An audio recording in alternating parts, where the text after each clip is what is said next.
Welcome back, Wolfey Draft League fans. It is I, Jay Jingles. I am covering the Wolfey Draft League all season long. We did the preview, we did the season, coming up to the season, and then we got week one, and boy, was it insane. If you haven't yet checked out the battles, go check out the battles. I've got all of the coaches down in the description.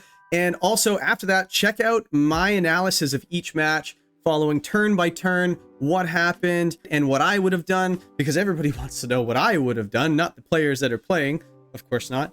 But anyway, no, it was a blast. I had so much fun covering it, and all four matches were just amazing, and a few different strategies happened. We'll dive into that a little bit. I don't want to break down too much of week one, but we will break it down just a little bit. So week one standings. So I do want to get into the standings. I do want to get into the MVP race, because I know that pokeaim actually, I believe it was pokeaim. I'm not sure who created it. They credited the creator actually in the doc. But we have a public doc, folks. Yay, we got a public doc. So we get to see the tiers, the standings, the matchups, the stats, everything. We get to see all of that. So, and they actually updated it really quickly this week. I think they did it yesterday. So I was able to actually see the stats. I was able to see everything. So I'm going to be using some of that in this video as well. So I'm going to start with the week one standings. So as you can see, we had James won, Uzi won, Nekkra won, Wolfey won, and every single game went to game 3. So if you guys see on the left, let me explain it just a little bit.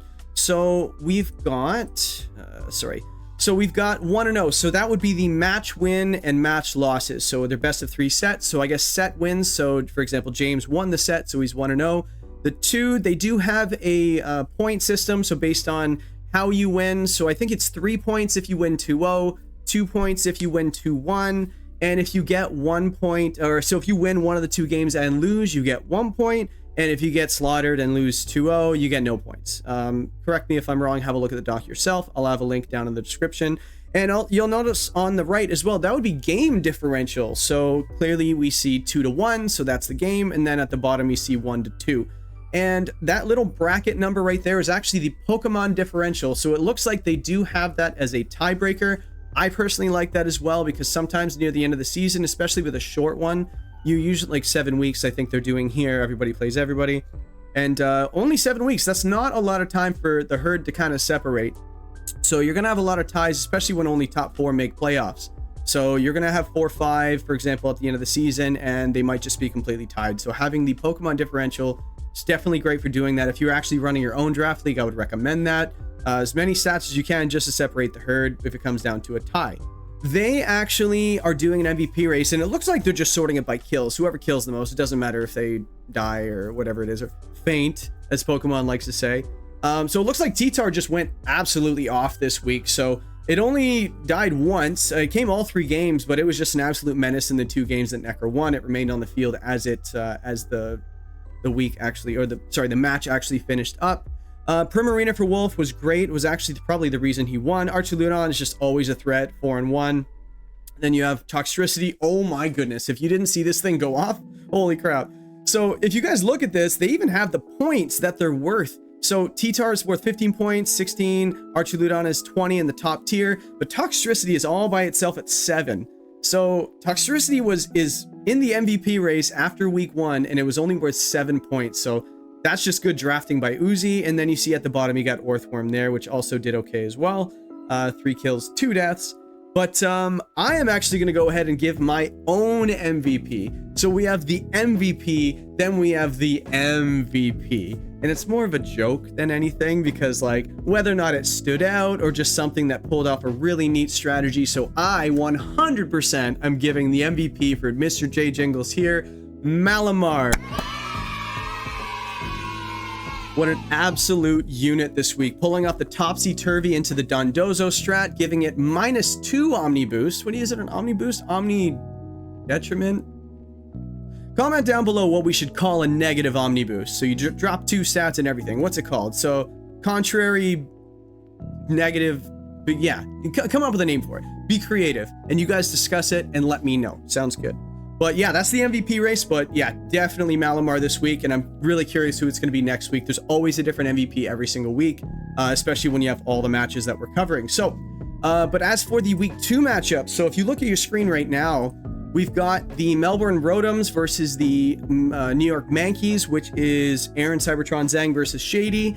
Then you have Mount versus Uzi. Then you have Nekkra versus pokeaim, and Wolfe versus James.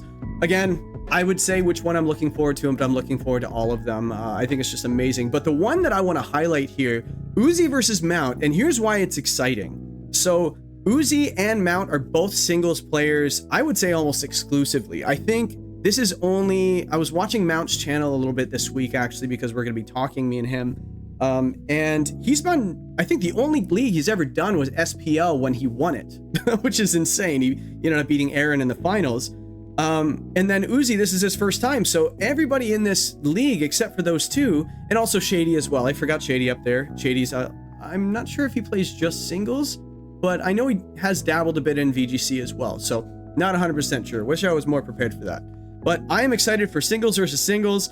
They both play each other regularly in all the other leagues that they're a part of in singles. So I'm really excited to see what strats they actually come up with, because singles players and VGC players, sometimes us VGC players, we're just so caught up in our ways. We run the same things, same items, you know, like, but I feel like people outside the box, they come in and they try different things that have worked for them and we're not expecting them, and they are just amazing. So I can't wait to see that match specifically.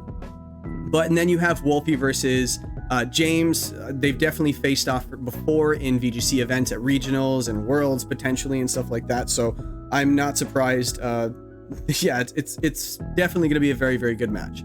But that is week 2. So what I'm going to do, just in case this is your first one, if you haven't watched the week 1 breakdown, what we did and exactly what I did, kind of building teams for each opponent and stuff like that, or each player against each player, actually. I'll just explain it here. So basically what I want to do is I've built teams already. Surprise. I built teams for each player against each player, and what I would do, the strategies I would bring, and things to look out for. And I'm going to break down every single match beforehand, just so you guys can kind of say, ooh, this is what Jay would do. And then we get to watch the matches on the Saturday when they're all released, and we get to see how right or incredibly wrong I am. So this is actually fun. And then when I actually do react to the matches, I go over how right and wrong I was. So let's, without further ado, let's dive into match number 1. I'm going to cover Cybertron versus Shadypenguinn. So as you guys can see on the screen here, we have this fun little doc here that my friend Ballhawk made, and I got a description in the description down below, a link if you haven't gotten it already. It's an absolutely amazing tool. Go check it out. Make a copy for yourself. It is a read-only doc, but if you copy it, make a copy for yourself, you can make it everything that you want. And if you guys really want, comment down below. Again, I keep saying comment down below, but like I just want to have a conversation with you guys, just to let you know stuff.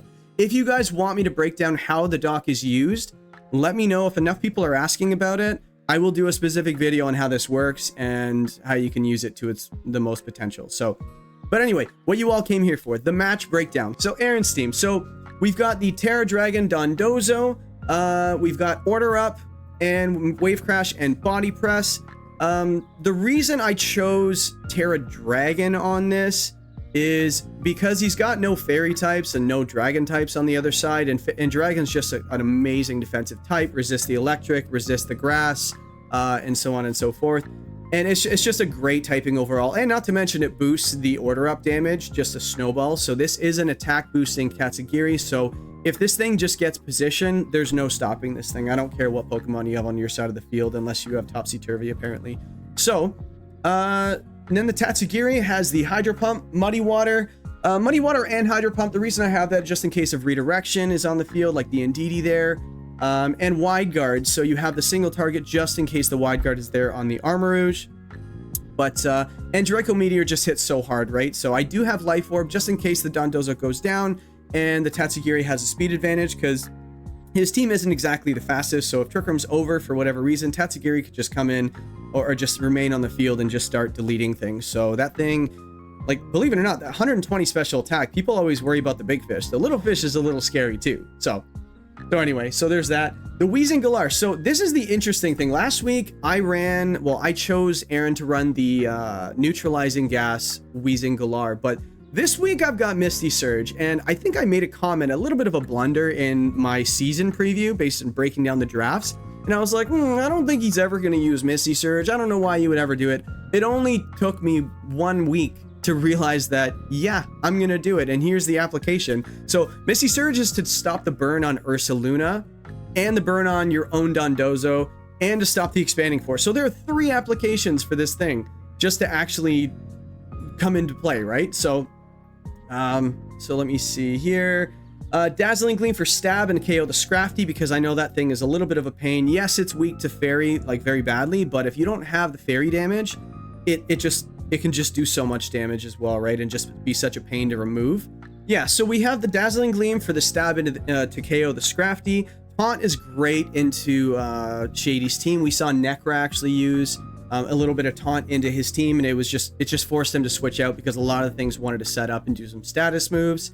And Flamethrower, the one thing that Nekkra had to put on her Garchomp last week, but Weezing is actually not a bad Flamethrower user, especially like it gets the fairy and the fire moves. Sorry, I'm stumbling a little bit. Yeah, so this is actually a really good answer for that Earthworm, especially when you have the... Maybe I should put a defensive Terra on that Weezing. Nah, D-Gleam's just really good. Let's just leave it on there. I don't know how much a Heavy Slam's doing to a Weezing Galar, but we'll see. But getting to the Murkrow Dark Pulse hits all but the Dark types, which is really, really nice. If you look down here, Dark hits everything on the team except for the 2 Dark types. And then we have Air Slash just to hit those Dark types, just in case we want to. And then one of the Dark types that we're trying to hit is weak to Flying, so very nice. Tailwind, just in case he doesn't have the Trick Room on the field, you can set Tailwind and make your slower things a little bit quicker. And also match potentially that Unburdened Driftblim as well. So it's always nice to have that Prankster Tailwind there. And Whirlwind. Why in the world would I run Whirlwind? Well, Whirlwind, if you don't have redirection on the field, say for example he's got that Weirdair, you can use Whirlwind to get that thing off the field before it sets Trick Room. So that would be very, very cool to see. And it's one of my preferred ways of dealing with Trick Room setters. Some people say, oh, you got to taunt it, you got to fake it out, whatever it might be. Something as simple as Whirlwind could just do the job, right? So, and you have the Psychic Terrain on the field, so you can't exactly run just taunt on the Murkrow. So it's not like you can't run status moves of the Prankstermon in Psychic Terrain. You can't when it's up, but it just makes it one thing you have to worry about. So we could potentially switch the Weezing on the field, and then we go for the taunt into it, but then you have to worry about getting hit with your Weezing and stuff like that, so not really something I would want to deal with. So this is the set I would go with, and the Eviolite just makes it really annoying and bulky. The Terraghost gets around the fake out. Actually, another reason why I have Terraghost as well is because you could potentially fake out the Murkrow in Psychic Terrain because we're flying, so that is something that may come into play. It's an interaction you don't see all the time, so just in case you guys don't know, Psychic Terrain stops all priority moves across the field in Psychic Terrain, but if they're actually grounded, so flying types, levitate mons, they aren't affected by that, so you can fake them out, sucker punch them, Aqua Jet, whatever you want, right? So yeah, you definitely have to watch out for that. So having the Terra on the Murkrow, and just in case you have your own terrain up, you could just Terra Ghost and get around it as well. So Goldango is like I'm gonna give a little bit of credit to Mount here. Yeah, Mountaih. I actually saw a video where he kind of said how it's pronounced. I think it was Mountaih, people are saying, or Mountaih and stuff like that. So, but he said it's Mountaih. But I'm gonna steal this set from him. So a ghost type Pokemon with Air Balloon sometimes can win you a championship against an Ursaluna. Apparently, if you haven't seen it, go check out the finals match that he did against Aaron. He brought a Basculegion male and had Air Balloon on it, and unfortunately Aaron didn't run the Shadow Claw on it, so it was just completely walled by it, and at the end it was just whiffing, could not attack into it. So I'm gonna steal this Goldango with Air Balloon. That could be really, really nice and catch him off guard, Shady off guard. And we just have your standard set, Shadow Ball, Make It Rain, Nasty Plot, Protect. No surprise here when it comes to sets for Goldango. Pawmot. I wanted to run Pawmot this week. So Pawmot, Revival Blessing is definitely something that Aaron drafted to support that Dondozo. So just in case for some reason that Dondozo goes down, you could always revive it and it can come back in, and now it gets the Commander boost again, and so on and so forth. Close Combat hits 5 of his Pokemon if you look here for super effective damage. 1, 2, 3, 4, 5. and then Electric is able to hit 2 of the others. So Palmot's offense is actually fantastic into Shady's team. So I thought it was just good offensively, and it gives you double shock. So the Terra Electric, you use double shock, you're no longer an electric type, you're just fighting. If you Terra Electric now, you can use double shock again. If you don't, unfortunately, it's a one-time use move. And we have Protect there just for survivability, and the Focus Sash preserving it as well, and the Revival Blessing. So expect to see that come into play this week. I definitely think that'll be the case. But that's Aaron's team. Let's get into Shady's team, which is right here. So I wanted to start with the Psy Spam. So Indeedee with Armarouge is just so good, right? As we all know, so you have Psychic on the Indeedee for the Wheezing and the Palmot. Follow Me with Safety Goggles for the Spore, potentially, from the Toad School there. I don't think it's his strongest option to bring Toad School, but it is definitely something that he could do. And you want to be able to redirect with that Safety Goggles, and you just don't have to worry about it, right? Nothing goes to sleep, and now that Toad School is completely useless. And then you have the Follow Me. Yeah. So by the way, I have Indeedee female here with Fake Out. Why would my Indeedee female be running Fake Out? So again, like I mentioned before, anything off the ground can be faked out in your own psychic terrain. And a couple of the things you do want to fake out on Aaron's team are flying. So Yanma and Murkrow, both Tailwind setters and both very annoying. So you'd be able, so maybe Aaron might not run Protect on his Murkrow this week, thinking that, oh, fake out might not be a problem. Just a little bit of an oversight, but you could catch him off guard a little bit there. I think that might be kind of neat. So, and also if you're, I don't think we're really hurting. Helping Hand is a really nice option on Indeedee. You also have Heal Pulse, things like that. Even like Healing Wish is a potential, right? You just set the Trick Room and then you just go for a Healing Wish and get a free switch in to your next Pokemon, your Sweeper, right? So that's another option. And then obviously next to the Armarouge, you have Psychic and Fire type Stab. Hits everything on the entire team neutrally. So that's it. Whenever you find that dual typing that just hits everything on the opposing team neutrally, you don't even have to run coverage. Not really. So we're able to get by with Armor Cannon and Expanding Force, and now you have single target and spread just in case you're dealing with Wide Guard on the other side of the field. Does he even have it? No, he does not. So yeah, you don't have to worry about Wide Guard. You just go Expanding Force all day long. And Trick Room as well, just to have multiple Trick Room setters on the team. Like, you don't have to completely rely on the Indeedee. The Armarouge can do it too. Let me see. Yeah, the Wide Guard is just going to be so nice because you have the Dondozo loves running Earthquake, Make It Rain, Dazzling Gleam from the Goldango, and also the Wheezing. So I can just, and Muddy Water from Tatsugiri, I didn't even have that down, and I just remembered that. So Wide Guard could come into play against Aaron's team.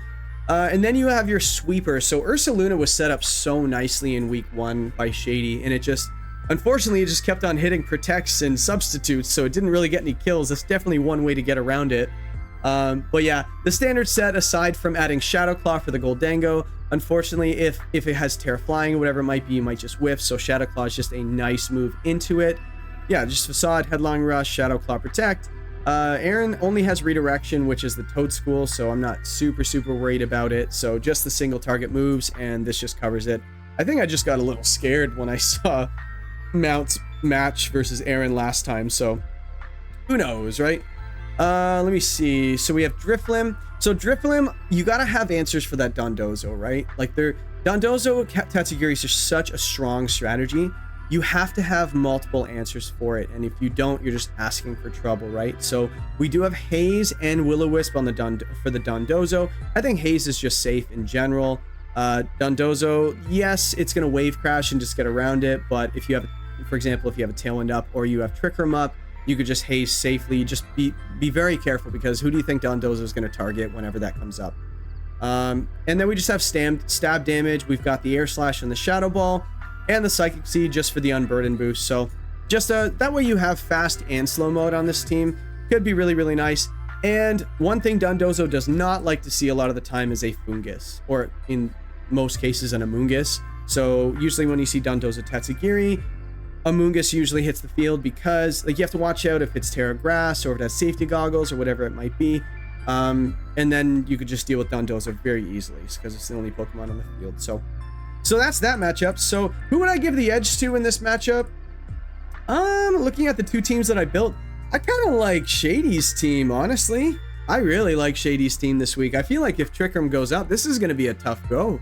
Especially if you can stop the Dondozo in its tracks. Like, Shady's got a really nice team right now. I think having multiple Trick Room setters, you could just fake out Trick Room if you wanted to.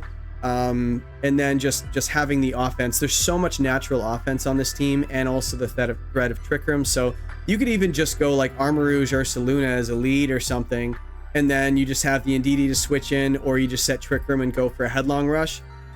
Take your pick. Trick Room's going up or you're dying, one or the other. So that could be a way to go as well. But I do think Aaron has just such a strong team as well. So I think the offense, the pressure of offense is going to determine who wins most of these games. I think there is a little bit of setup, but I do think that if you can just get an early edge with like a big Oko or something, I think that could really, really give an edge in this set and just never look back, right? So yeah, Aaron versus Shady, let's see it.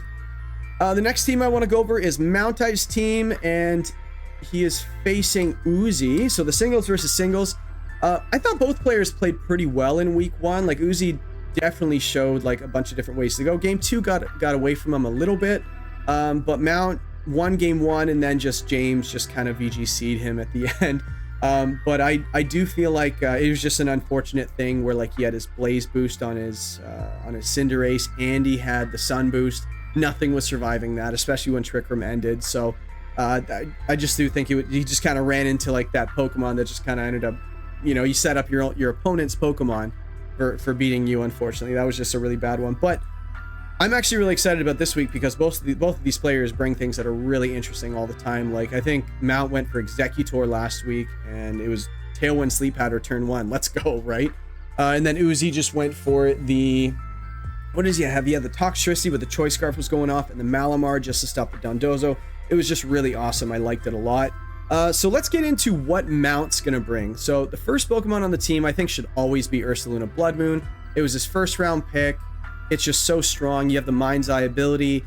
You can't be stopped by any ghost type like the Dragapult, so you can just Hyper Voice or you Blood Moon, and there's nothing you can do about it for resisting damage. Maybe the turn that he does it, because you can go for something that resists the normal, like Steel or something, or Rock, but you have a whole Earth power right there that could just obliterate it the next turn. So I think just kind of getting around that could be a way to deal with the Ursaluna, but very, very tall order to deal with that. Terra Dragon, I feel like Terra Dragon is just a really, really nice defensive type.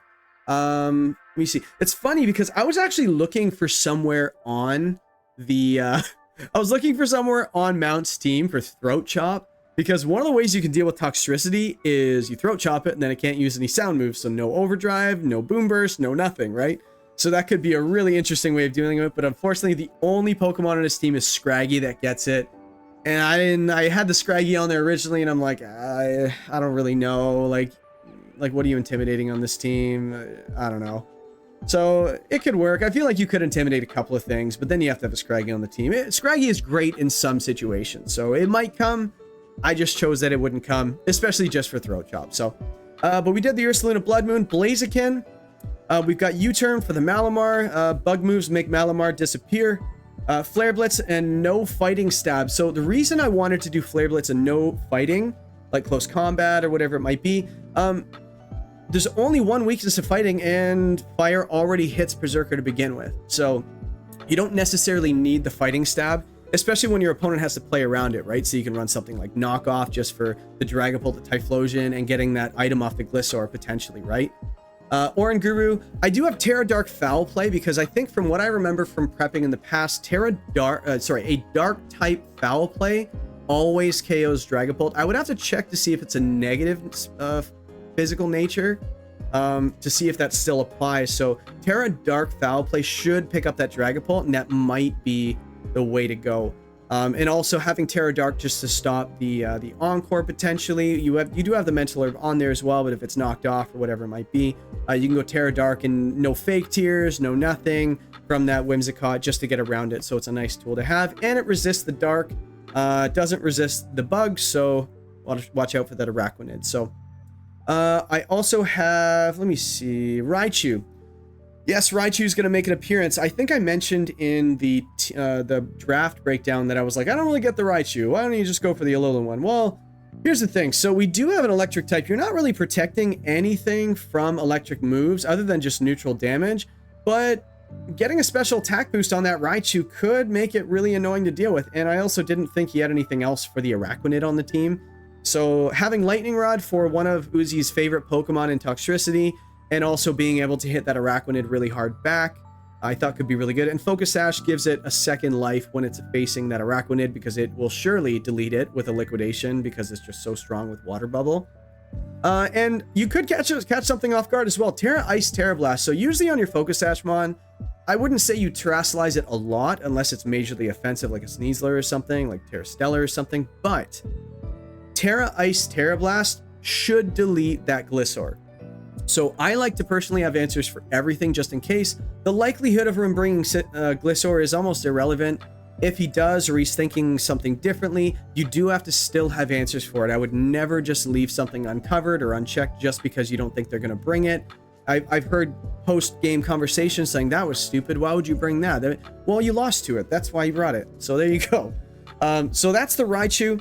Let me see. Oh yeah, I didn't mention I have Terra Bug on the Blaziken. Why do I have that? I forget. I actually don't remember.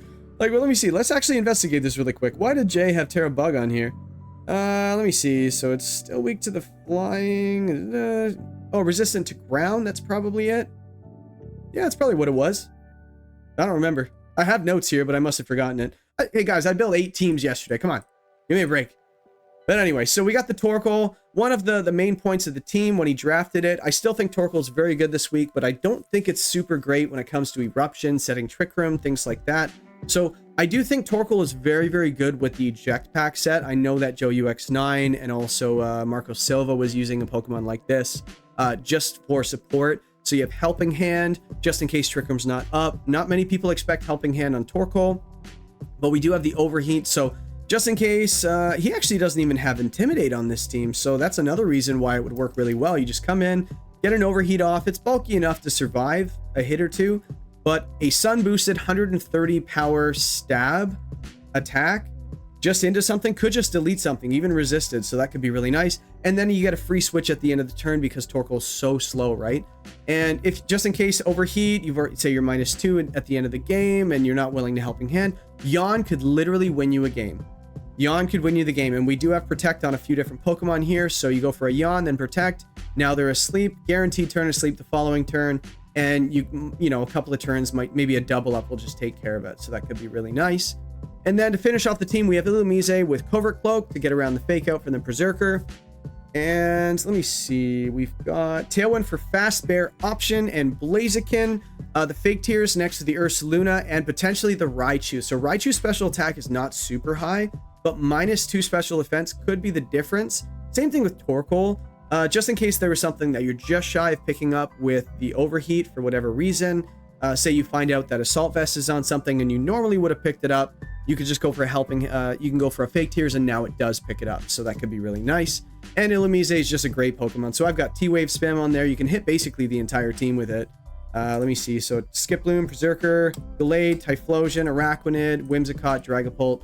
T-Wave spam is always nice, especially when you have the option to do it. I love it on Meowstic, and it's just a solid way to go. Some people say it's kind of cheap, but whatever. I don't have to prove myself to anybody. But anyway, so that is Mount's side of the field. Let's get into Uzi's. And I actually want to pause for a second. I apologize to the person that made the comment saying that I talk so fast. And that is something that I definitely struggle with. I just kind of fly, and sometimes I just speak too quickly. So I apologize in advance. I'll try to slow down, just being aware of it actually. And also, if there's something that doesn't make sense or I go too fast, just comment down below and I'll answer it. I literally replied every single comment, and I appreciate you guys, especially with the comments as well. And I'll do the best I can to make this as, understandable as possible. So with Uzi's team, we've got the Gallade. I wanted to start with the Gallade with the Sacred Sword and Aerial Ace. So let me see. Oh yeah, let me start with this. Whimsicott Typhlosion looks so good into this matchup. There's no wide guard on the entire team, and he may potentially set the sun for you. So that looks fantastic. Like Covert Cloak Whimsicott and Ghost Typhlosion, which is just naturally Ghost, it stops the Fake Out. and they can't stop Tailwind or Sunny Day, unfortunately. So what do you do? And if they set the sun for you, and then you just go for a Tailwind, like it's just such a strong set. So I could potentially see a choice specs on the Typhlosion just because it's going to be so difficult to stop. So hopefully Uzi might be able to catch that, because it's always nice to just have an absolute go hard mode turn one, and here's my card, you know what I'm going to do, can you stop it? Sometimes you have to do that in draft just to see, and once you find out what their answers are for it, you can adapt and maybe bring it in the back row in game 2 or game 3, or just lead something that threatens that, because they definitely have to respect it. That combination was so strong in VGC Reg H, so you have to respect it. But back to the Gallade. Gallade was Sacred Sword and Terra Flying Aerial Ace, which, by the way, Aerial Ace is affected by sharpness. Not something I knew a while ago, but I came across it. So Terra Flying, let me see, is Terra Flying defensive? One second. I definitely did it for a reason. Give me 1 second. So it's weak to Flying, Ghost, and Fairy. So it's not a defensive Terra. I guess it was just for the offense from the Aerial Ace, because Flying just looks so good into the team. Like look at this. 1, 2, 3, 4, and then fighting 1, 2, 3, 4. Yes, Scraggy's weak to both, so 7 out of the 10 you can hit on the team super effectively, and the other ones are just neutral, just with 2 moves. And you can fit Wide Guard and Protect on there. Why not, right? It's just such a strong attack, right? And you don't have to run Terra Blast on there, so you can run Aerial Ace, and yes, it's a little bit weaker, but you don't have to Terra to use it, right? It's just a 90 power non-stab flying move, 90 power because it's 60 plus the 50% from the sharpness. So I think that's really cool. And I wanted to showcase the Chilean Berry as well, just in case they have the speed advantage and they want to just go for a Blood Moon into the Gallade and just absolutely delete it.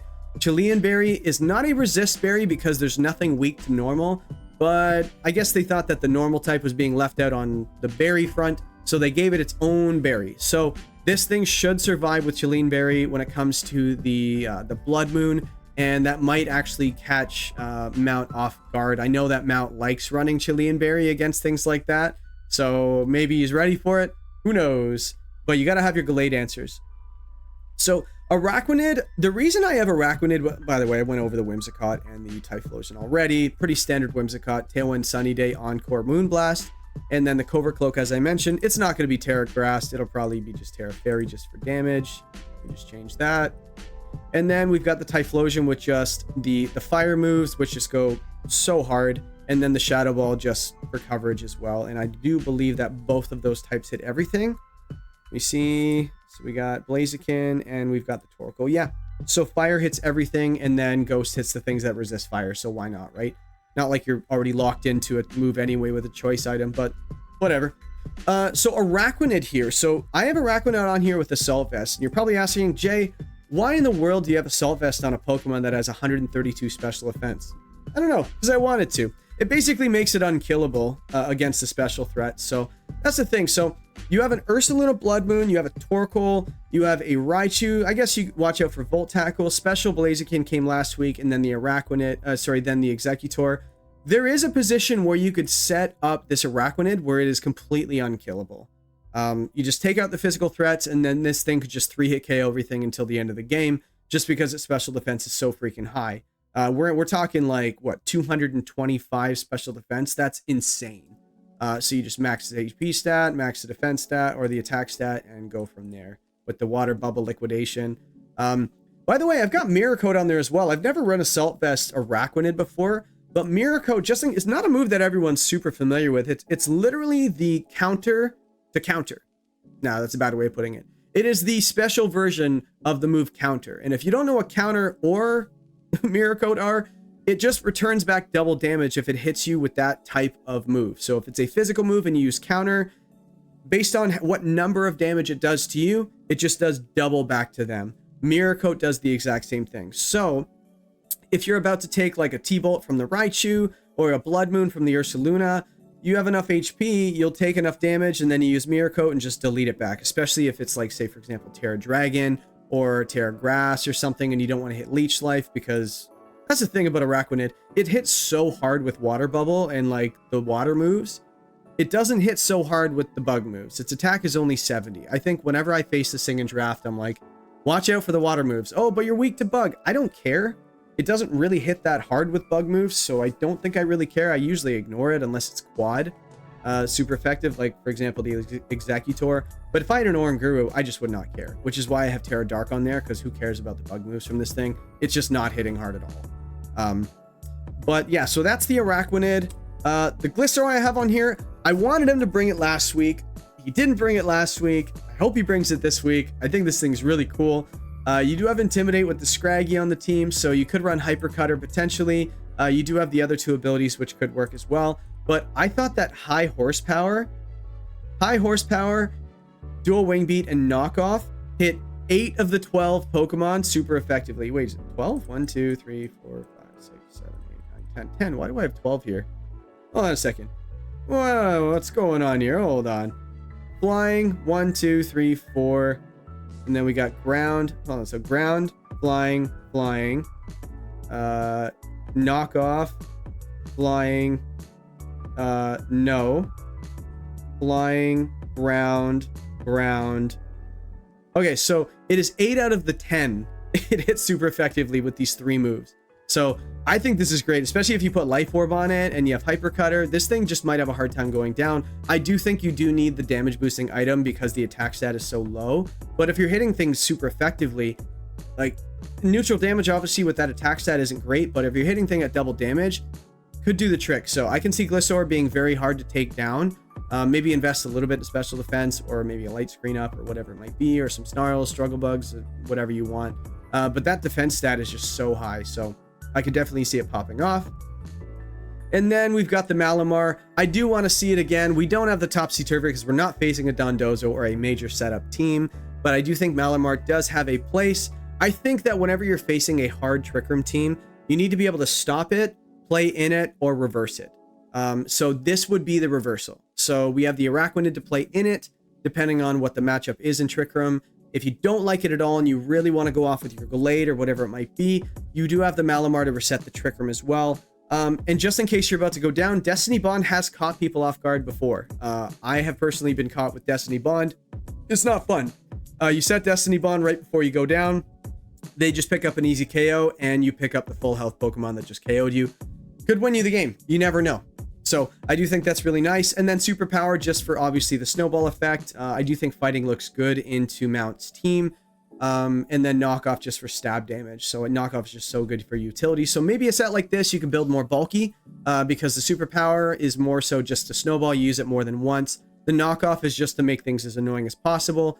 And then the Destiny Bond Trick Room allows you to actually reset that Trick Room or get that first hit into your Destiny Bond if they double you up. So I do think that a bulky Malamar is the way to go. Who do I give the edge in this matchup? This is one thing I did not prepare. I prepared the teams, the breakdowns, but I did not prepare who I'm going to pick. I would give the advantage to Mount. And here's why.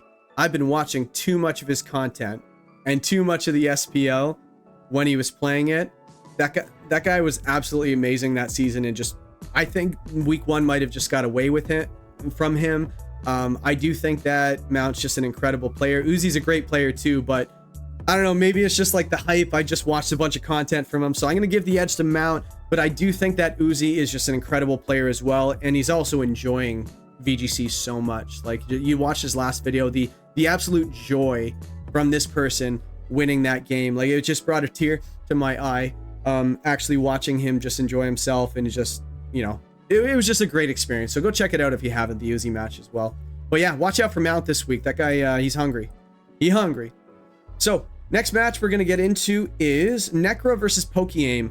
Pokeaim actually ended up losing. I think he lost on the Rock Slide Mist. I thought that he had Wolfey, especially with, he went for that. The Rock Slide did like 45% the first turn, or 40%. But then he went for a Rock Slide again. It missed. And it wasn't going to pick up anyway, but he went for a foul play with the Poltergeist into that Primarina. And it would have picked up with that double up.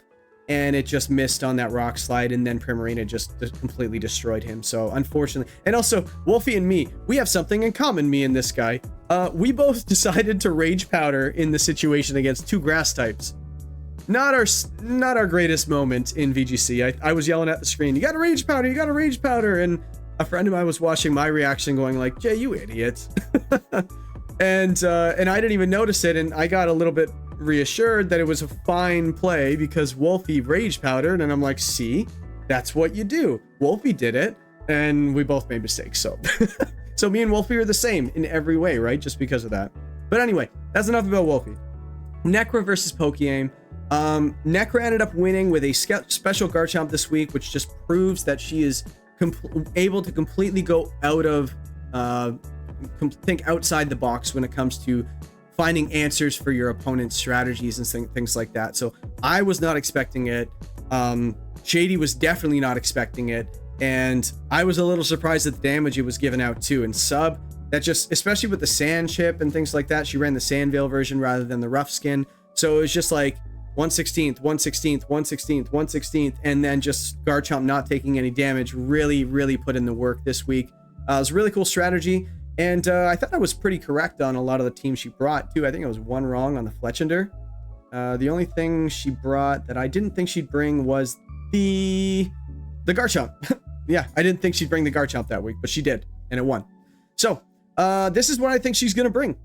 Let me see. T-Tar helps with the T-Tar with the AV helps with the Archaludon a lot.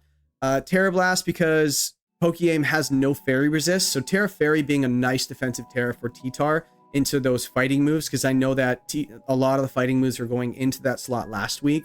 You deal with T-Tar with fighting moves most of the time, and on the physical side too, because on the special side you have the boost from the sand, so you usually go after it with physical. So if we can go with the AV, it kind of replaces it once we do Terra, so we do still get that 1.5 special defense boost just for when we do Terra. And I do think that T-Tar is probably the main Terra candidate on this team. He doesn't have any way of hitting fairy types, like he's got the Archaludon, I guess, but with the AV it's just not really gonna hit that hard, I don't think. Maybe if it gets a +1 or +2 from the Electro Shot. Clefable, I actually wrote here Flefable. That's interesting. Flefable. Do we have a nickname for this week? I think we do. Unfortunately, this happened in the past, so this week two's already happened, so we can't even take that awesome nickname. But anyway, Clefable redirects the hits away from everything with Terra Water. You do have Thunderbolt for the Pelipper and the Basculegion. I do think that Pelipper is going to be a little difficult to deal with, especially with Wide Guard. If Rock Slide is the only way to deal with it, you might run into issues. So I think having a sneaky T-Bolt on something could be nice. Clefable gets it, T-Tar gets it, just in case she wants to run, I guess, a special T-Tar. I wouldn't put it past her. She did it with Garchomp last week, so maybe. Yeah. So, yeah, the Pelipper and the Basculegion, that's just such a scary mode, right? So the weather control is going to be big. I don't like the fact that, and this is why rain is just so strong. The counter weathers, aside from snow, is sand and sun. The sun setters and the sand setters, they're both weak to water. So if you do switch it in, you do have to risk the possibility of getting a water attack. Yes, it's not boosted by the rain, but it is not going to tickle. It's going to hurt pretty good. The Basculegion a lot of the times runs a damage boosting item like Choice Band or like Life Orb or Mystic Water, whatever it might be. So I wouldn't be surprised if it just straight up picked up the KO on the switch in. So that is something you have to be very careful of. Maybe like a Terra, like if you're facing that, Clefable's on the field with say Gyarados or something, you could always hard switch it in, hit Follow Me with not Terra, it used to be Terra Water, but you could just go for the Follow Me, take the hit on the Clefable, and then you get the sand in. So that might just be very, very careful with that. And then Gyarados is a really nice switch in for that as well. So but that's such a strong combo. It is definitely something that Nekkra has to watch out for and have many answers for. So Hitmontop I've got here with the close combat for the Archaludon. Feint Fake Out coaching is just such a nice combo of moves because turn 1, game 1, or the first turn that Hitmontop usually hits the field, you have to watch out for Fake Out. So a lot of people like switching, protecting, Terra Ghosting, whatever it might be. But yeah, coaching, Feint, Fake Out. So if they want to protect in front of it, you can go for the Feint, delete it with the partner. You could go for a Fake Out if you want to, just in case you find out they have AV or a choice item on something on their team they can't protect. So Fake Out's really, really nice to have, and it just allows them to be pressured. It really, really forces them to make a decision there. And then the coaching just kind of like makes things just snowball, right? Especially with the Gyarados, T-Tar, or the Garchomp potentially. So next I've got the Gyarados with setup. I wanted him to set up last week with, Nekkra to set up with the Gyarados last week. Decided not to. I guess she didn't like my strategy, even though this came out after she played the match, but I'm still offended. Anyway, so we have Waterfall, Earthquake. It's funny, I do want to mention this. So back when Scarlet and Violet came out and Terra was revealed as the mechanic for the game, I remember everybody was talking about Gyarados with Terra, Ground, Earthquake. Man, this thing's going to be so good, blah, blah, blah. Never saw it. Never saw it anywhere. But we're bringing it back here because I do think it'd be really, really good. Especially with the Dragon Dance, you can get the speed advantage, Focus Sash, just in case you Terra Ground and you get hit with that Wave Crash. It takes the damage from the recoil, and now your Earthquake just picks it up back after the +1 or whatever it might be. And then just, yeah, I just think this is a really, really nice set. Intimidate, I think that Gyarados is a fantastic switch in against a team like this. Rhyperior, Basculegion, potentially Zebstrika, I don't know. Or the Archuludon. I've seen people run it physical before. I don't think it's a great idea, but I've seen it. Or a mixed attacker for that matter. But yeah, the Gyarados with the setup, Terra Ground, Earthquake, Terra Ground for the Electro Shot potentially.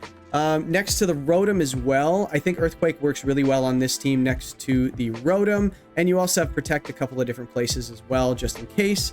Let me see, and oh yeah, Waterfall is actually boosted by his Rain, so that's another thing. So a Rain boosted Waterfall into Meowstic might just pick it up. Rhyperior, if it might just pick it up as well. I know it has like Solid Rock and stuff like that, but yeah, Rain boosted Waterfall definitely makes that thing disappear. Oh, I disconnected. That's not good. Let me see. Yeah, so like I said last week as well, like if you can use your opponent's modes for you, especially when you see open, draft league prepping as well, you know what 10 Pokemon are coming potentially. You know that Rain is going to be there in some regard. So why not bring moves that are boosted by Rain? Potentially Thunder, potentially Electro Shot. Obviously that's his, and Copycat Electro Shot. I don't know, maybe. That'd be kind of weird. It's the most draft thing ever. But yeah, just water moves, for example. Yeah, so just allow their weather to work for you. Why not? Your team's already working hard enough for itself, so why not have a little bit of help from them? So why not?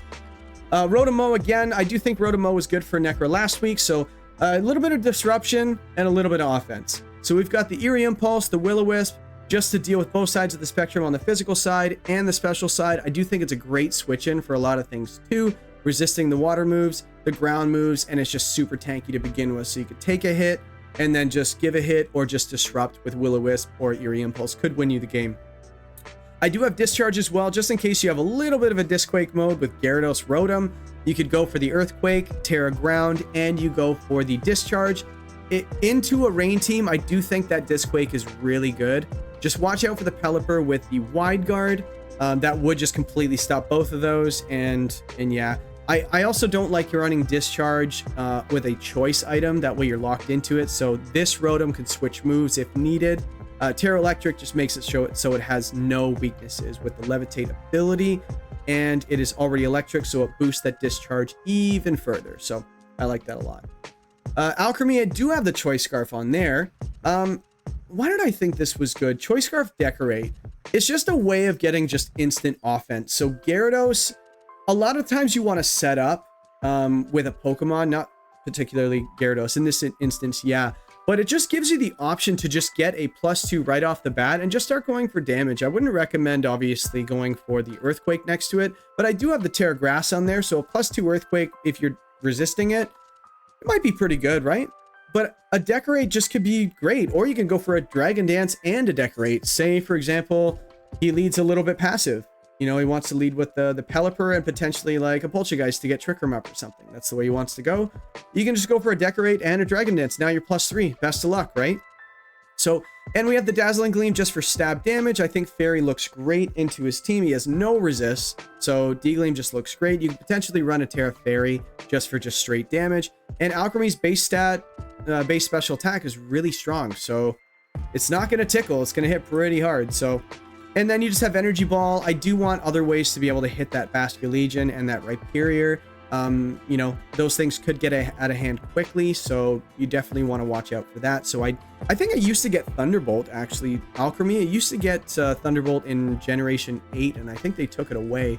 But I do think that Energy Ball might work a little bit better just to get around the 2 Lightning Rod users, so there's no,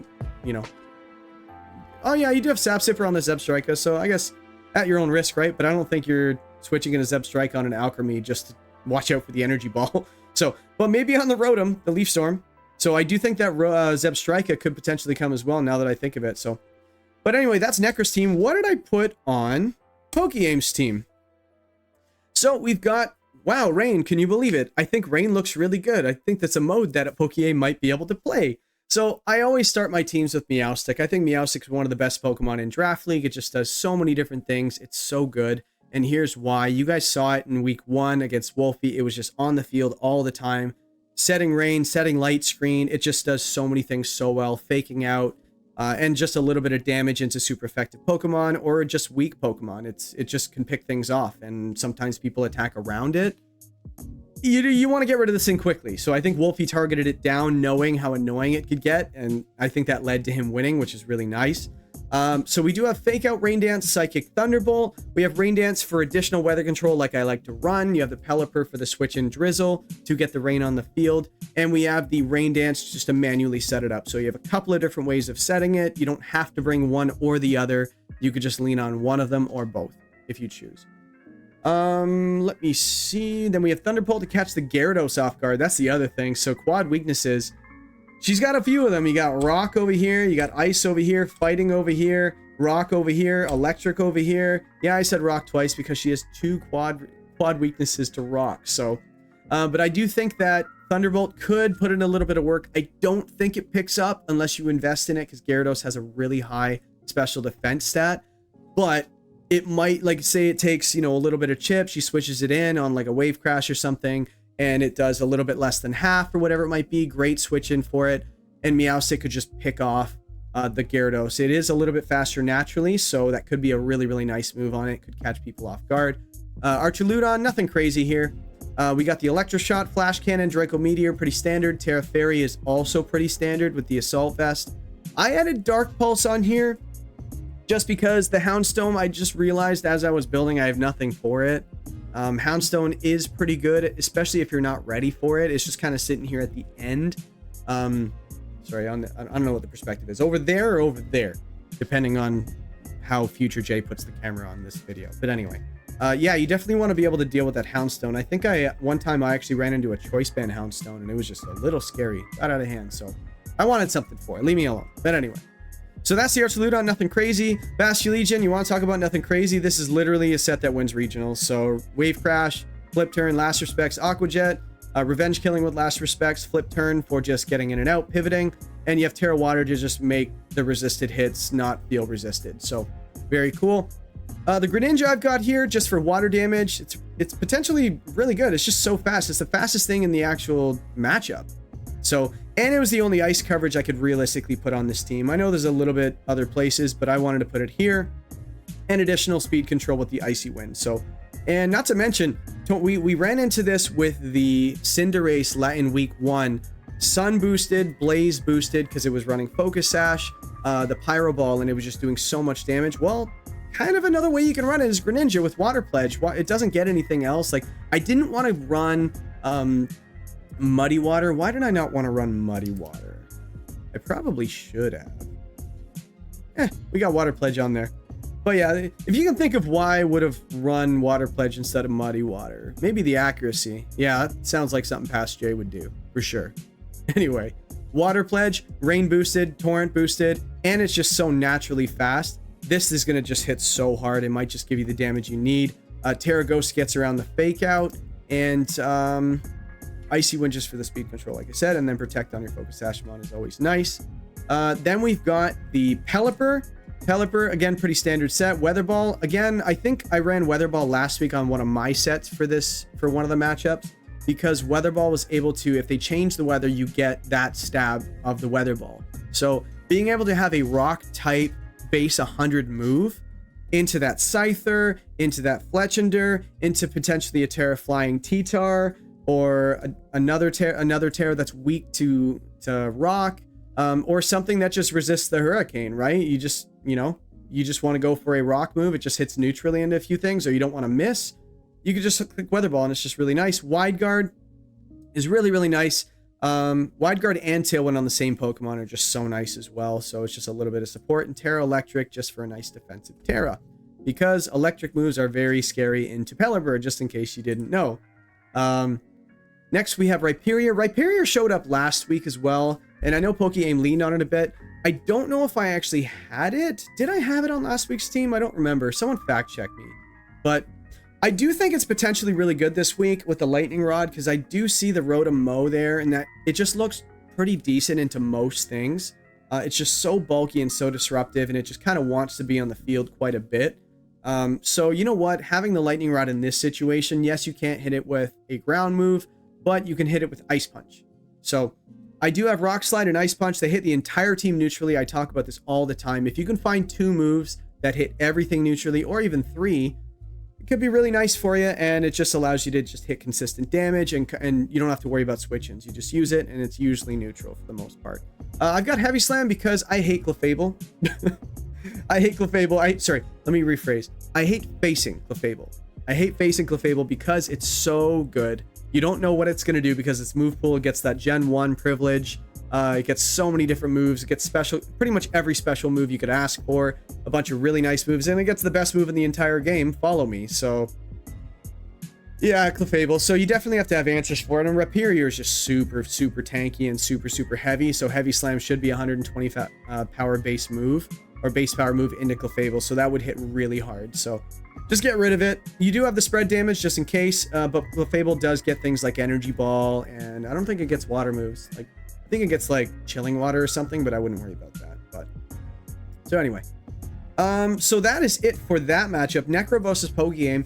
Who do I think is going to win this week based on the matchup? Who has the edge?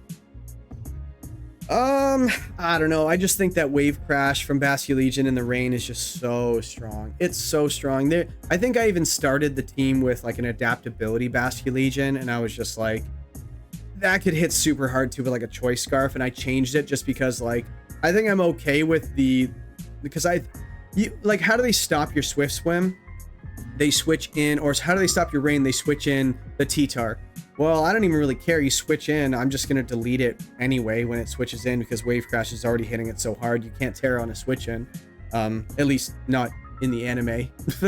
I could just see it now. Go T-Tar, Terra, and it just yeah. Anyway, that's just the mechanics from the show. Why not? But yeah, so I would probably give the edge to pokeaim. Again, not player versus player, just team versus team. I just do think there's too many weapons here, and I think that the rain just looks so good. As long as you check that Rotom and maybe watch out for the redirection with the Clefable, I think you could just lean into the rain so hard this week. But it's definitely going to be a tall order to stop it on Nekkra's team. So definitely give the edge to pokeaim here. But last but not least, let's get into the last matchup. We've got Wolfey versus James Baek. I'm really excited for this one because they're both world competitors, and they're just so incredibly good. And their teams are also not exactly like the most like modi. Can I say modi?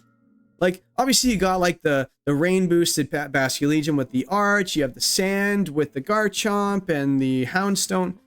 This team, both of these teams, I think are just solid. You just have tools, and more tools, as I said last week. So let's start with Wolfey's team. So Primarina, I've noticed that into James's team, he's got resists from the Cinderace and resists from the Revavroom into the Fairy.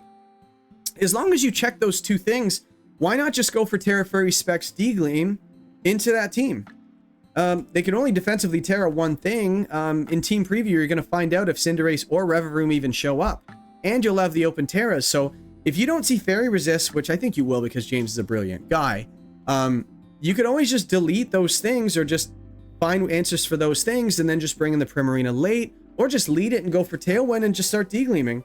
It's going to be so hard to deal with. And like, what notes do I have here for this? You've got I just have Choice Specs D-Gleam 2 strong. That's all you need. And that's all I have for this Primarina set. I do have the Moonblast here, the Hyper Voice, and the Ice Beam. I do believe the Ice Beam is there for the other resists. What is it? Let me see. Why do I have Ice on there? Oh yeah, it's this team I'm dealing with. Oh my goodness. Ice to deal with the Hydrapple. That's what it was. Just in case D-Gleam isn't enough, I guess you can go for Moonblast. So why do we even have it on there? I guess maybe if Moonblast doesn't pick up the AV set on the Hydrapple, that could be it. I haven't done any calcs. I just built the team. I'm a busy guy. Anyway, so next I have the Mamoswine. So ground coverage next to Specs Dazzling Gleam is literally perfect coverage. Everything that resists like I mentioned this before, the only resistances he has to the fairy are weak to ground. So why not bring the Mamoswine? I could see potentially like a Choice Scarf, but I do have the loaded dice on here because I do think that James has a lot of Pokemon that want to run that Focus Sash. Cinderace, Kilowattrel, Ninetales, Furret. So you could run Icicle Spear or Rock Blast and just switch back and forth depending on who they have on the field at the time. And it would just, and not to mention he gets around Yachi Berry on the Hydrapple. The first hit eats the Yachi Berry, and then the hits after that actually delete it, and so on and so forth. I don't think he's really expecting rock moves, so I don't think you're gonna see the what's the rock item? Can I think of it? If I can't think of it in 3, 2, 1. I can't remember. If you can remember what the rock resist berry is, comment down below. Let me know what it is, because apparently I can't remember these things. But anyway, the rock resist berry. There we go. Gets around that. Gets around the Focus Sash. And I just think it's really, really nice with loaded dice. You can't be intimidated with this anyway, so the Crocodile can't even intimidate it with Oblivious. So loaded dice, a lot of the times when you choose in VGC to run loaded dice, you are going to be susceptible to Intimidate. So on this Pokemon, you don't have to worry about that at all. And with the Terrifier, you don't have to worry about the burn either. So literally nothing can stop this Mamoswine from hitting as hard as it wants to, other than just KOing it. And redirection, I guess, but then you just hit the Furret, but whatever. So I do think that you have the Ice, the Rock, and the Ground. I think it's just really, really nice into the whole team. Venonat was probably Wolfey's MVP from week 1. It was able to put things to sleep, redirect, and just cause such a problem with that Struggle Bug. I didn't want to. I think this is the same set, but I didn't want to run the Struggle Bug against Defiant Annihilate and potentially Kilowattrel with competitive. It's not like you can't. You just have to be really careful with it. And I think the fact that there's 2, you don't really know what it is. I can also see Annihilate running with Vital Spirit as well potentially. So I just don't want to find out too late. But whatever. So anyway, so that's the Venonat. The Espathra, Calm Mind Espathra again. I figured that Luminacrash D-Gleam, again, D-Gleam just being so good into the team, so having another Dazzling Gleam user could be really, really good. And then Luminacrash just after a speed boost, or after a, speed boost, getting to +1 and potentially +2. You could always attack, then protect the next turn, and now you're +2 and kind of get around any Tailwind you could set. So yeah, I do think that's really good. Luminacrash can pair really, really nicely with the Noivern. Do I even have Noivern on here? No, I didn't even break it down. I guess I'll just have to wing that one. Noivern has wings. Anyway, so we have the Espathra. It's the only thing that could be, you know, obviously you have the Primarina. You can go for the Luminacrash and then just start hitting things with the Specs Primarina. Good luck surviving that, I guess.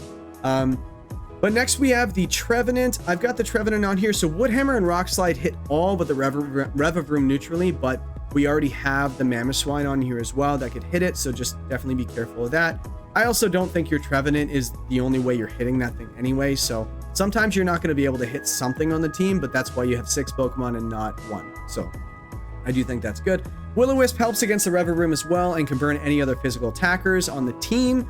And then a Trick Room Setter as a speed control option, but it's not 100% needed, which is what I like most about this team.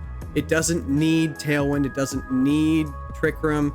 You could just kind of choose what room you want to play in as it goes. And I like that a lot. It just gives you a little bit of, you're not locking into one mode, which is clearly what Wolfey was trying to do when he built this whole team and drafted it. So, but what team is he playing? He's playing James Beck. So we've got the Annihilate. How do you not start with an Annihilate on the team? How do you not start with it? It's the best Pokemon he has. He drafted it first. I think it just does so many different things. I did a video, a whole video on why Annihilate is so great in draft. And so if you haven't gone to check that out, go check it out. James, if you're watching this, I know you already know everything it could do, but I used it in draft a couple of times. Might actually be really cool. A couple of ideas, you know. Let me see. So we've got no Ghost Resists on Wolfey's team. Are you kidding me? Is that true? Look at that. No Ghost Resists against an Annihilate. Expect a bunch of Terra Normals on this team. I actually have, let me see. Let me go back. What did I have on there? That was something I noticed.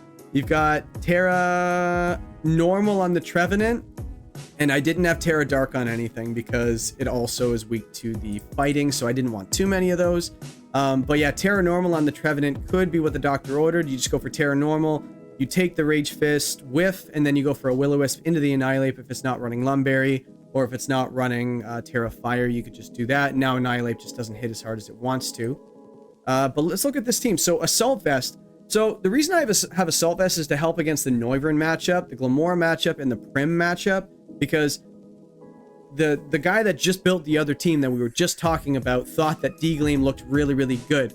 So someone prepping against this team probably caught that as well. So having Assault Vest on there as well, just because the only things really hitting with the fairy moves, I guess you could run Arcanine with Play Rough, I guess, but maybe.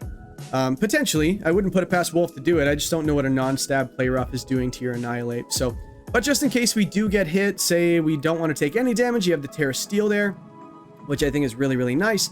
Rock Slide hits everything on the team except for Hariyama, which is really nice to see. Is that true? Yeah, look at that. Oh, no, that's the other team. No, that's his. Hold on one second. Yeah, it hits everything on the team. And look at all the things it hits neutrally as well. So I like that a lot. Yeah, so the Rock Slide on Annihilate. Rock Slide's one of the better moves in the game, I think, because the flinch chance, 30%. I think the flinch one or the other is like 47% or something. 43%, I forget what it is. Somewhere in and around that range of flinching one of the two. So when people get Rock Slides off and actually hit them, because I miss all of my Rock Slides. Anyway. So, and I've got U-turn on there just for pivoting because you have to run 4 attacks. So you could run that, or you just take a hit.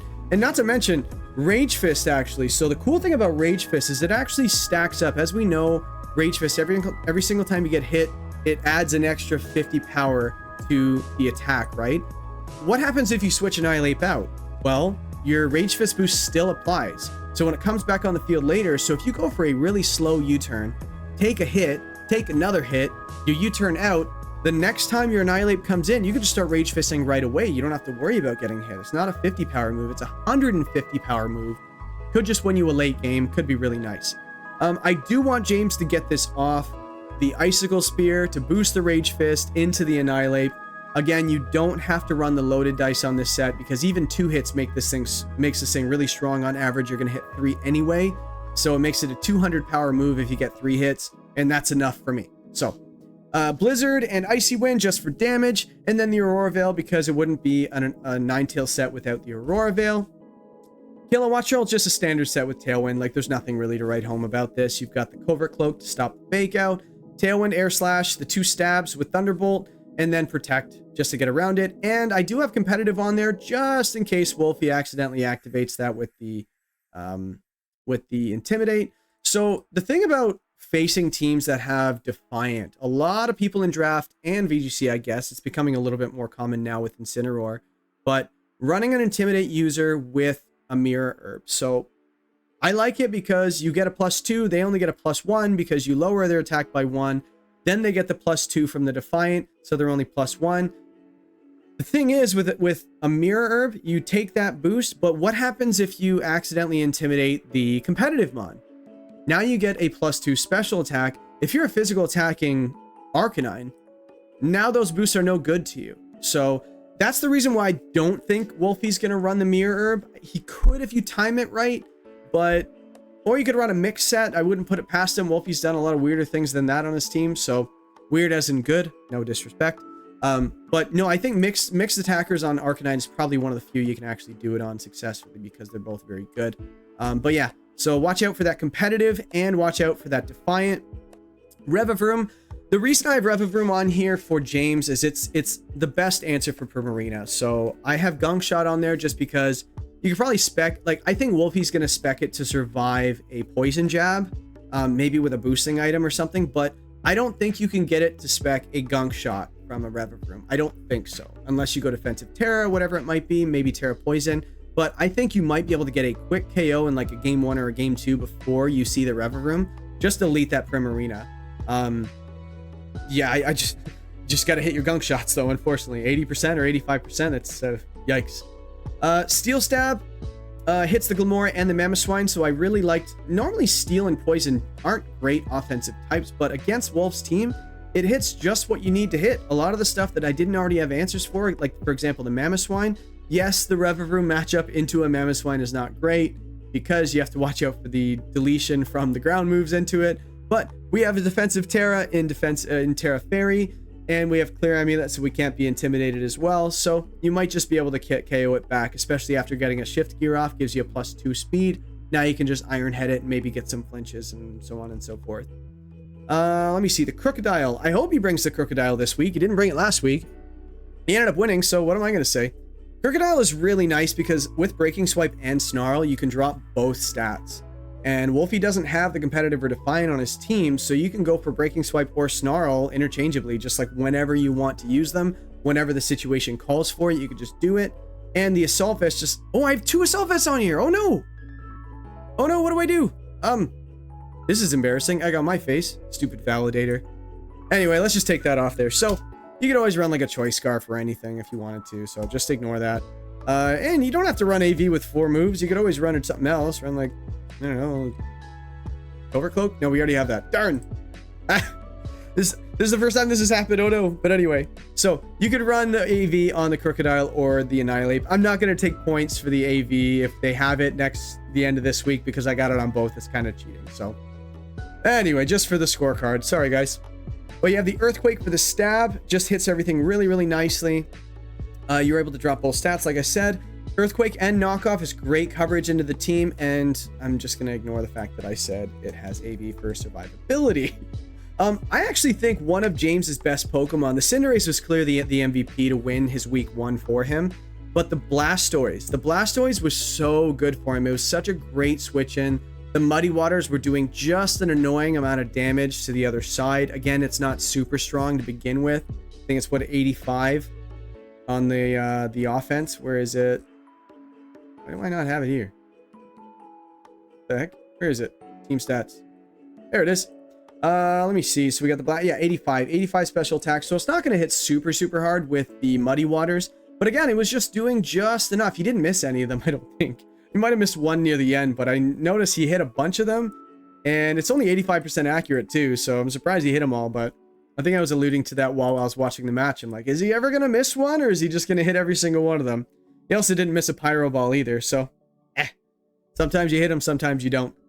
So I got Fake Out, Icy Wind, Yawn, and Muddy Water. I don't think it's much different from last week's set. I do believe that Yawn is kind of new. I think he ran Protect.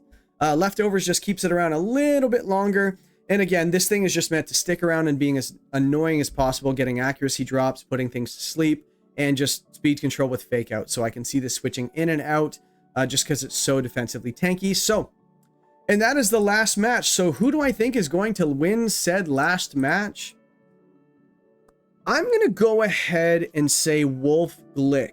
I'm going to say Wolf is going to win because James last week, I feel he ended up kind of squeaking by with his win. I feel like he got a little bit of a gift from his opponent. And I do think that Wolfey didn't really play his best week. I feel like if you even ask Wolfey, like if he ever does another video regarding that first week or a stream or something, even he would tell you that's not his strongest week. So I think that he's just getting used to his team, and maybe he didn't prep a whole lot for his first week. I'm not sure. But that just didn't look like Wolf to me, because there were a couple of turns where I was like, yeah. There's nothing to do with him. I think it's just like there could have been different things. There was actually a turn where I was kind of hitting myself after I did it. I was correcting Wolf Glick with a play that he made, and I'm just like, Jay, what are you doing? You don't correct a world champion. What are you doing? It's just me sitting here eating my popcorn, you know, doing my analysis from my couch or whatever. So I apologize. It wasn't a wrong play because it even worked out for him. He actually read a Protect, and he got around it. So good for him. So hopefully he brings exactly what I think, so I can gain a little bit of points with Wolf this week. So anyway, so who do you guys think has the edge this week? I mentioned who I thought had the edge this week, what I thought they were going to bring. Like, who do you guys are going to think are going to win each match? What strategies do you think they'll bring? I mentioned a bunch of different things. Do you agree with me? Do you disagree with me? What am I missing? What am I missing? Because I am just Jay. I am not as good as any of these players. I am just sitting here eating my popcorn, talking about what they should do, and enjoying the matches with all of you. So So like, comment, subscribe. I know that a lot of you are really enjoying this. So if you're watching this for the first time and you haven't, I would just say that a lot of people are really enjoying following this, and it's not even doesn't even have a lot to do with my content. It just has to do with everybody's just enjoying watching these great players play right now. And I just love watching draft. And when you watch players of this caliber, it's just that much more fun. And the analysis, it's just kind of gives you a little bit extra to look out for in the middle of the match. Just like, ooh, was Jay right? Jay, you're an idiot, blah, blah, blah. So make me the villain. Make me the villain. Who cares?